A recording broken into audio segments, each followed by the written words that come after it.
Lo que pasa es que, claro, ahí en Torrente, pues por suerte o por desgracia, no es un personaje que tengamos que interpretar, que nos diga el director. Es bigote y dientes. Es lo que Es, sois vosotros al fin y al cabo desde claro, hace tanto tiempo. pero me gustaría, o sea, tenemos una pauta, seguir un guión que nos da un director.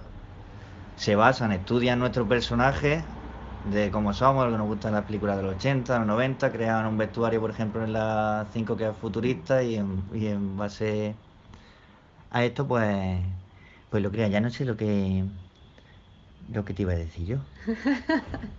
Bueno, y próximos trabajos que tengáis a la vista, así hay algo que podamos decir en antena.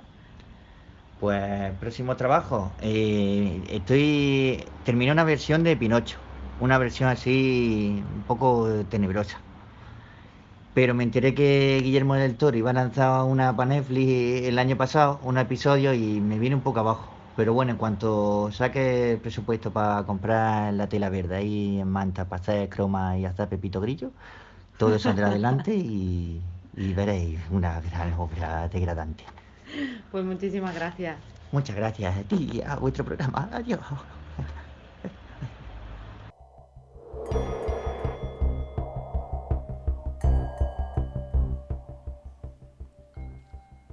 Que Dientes nos ha explicado un poco de una manera más cómica para acabar de dar un toque más agradable a nuestra entrevista, que es lo que a él le marcó, cómo estuvo hablando de ese dado y cómo son esas maneras que él tiene pues para prepararse ese tipo de papeles, que siempre, como él dice, les da un toque un poquito más cómico. Sí, además también es importante, ¿no?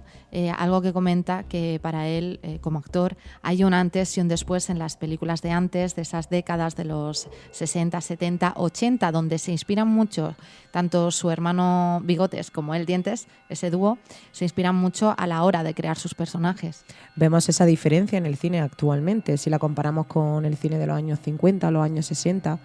Tenemos como referente La noche de esos muertos vivientes de George Romero, donde, como decía antes José, el monstruo o algo así era un zombie ajeno a todo, no era el típico vecino, sino era otro tipo de trama, ¿no? Y como decía Dientes, como incluso personajes de su infancia le ayudan a él a prepararse esos personajes, ¿no? Y entonces ahí vemos esa analogía de un antes y un después, incluso llevándolo a términos personales, ¿no?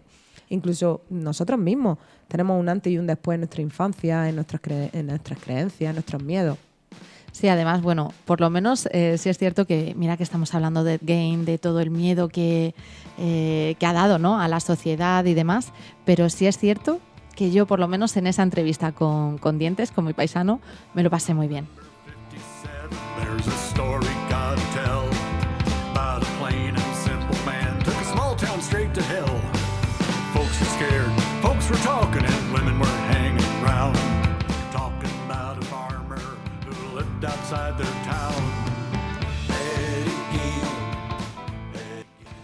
Y hasta aquí con el tema Ballad of Gain de Tall Cold Beer.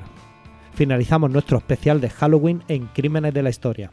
Recuerden, volvemos la próxima semana como cada jueves a las 10 de la noche. Pero si nos queréis volver a escuchar, podréis hacerlo en iVoox bajo el nombre de nuestro programa, Crímenes de la Historia. Y ahora sí, nos vamos. Y ya saben, hoy es la Noche de los Difuntos.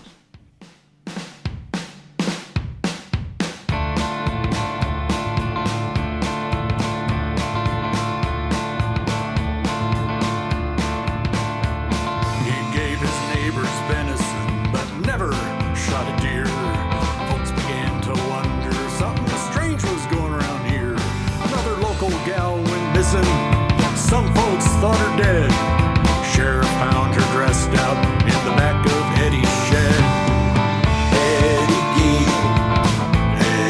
Gein, nipple belts, human skulls. He thought his place was king. Eddie Gein, don't go hang around with old Edward Gein.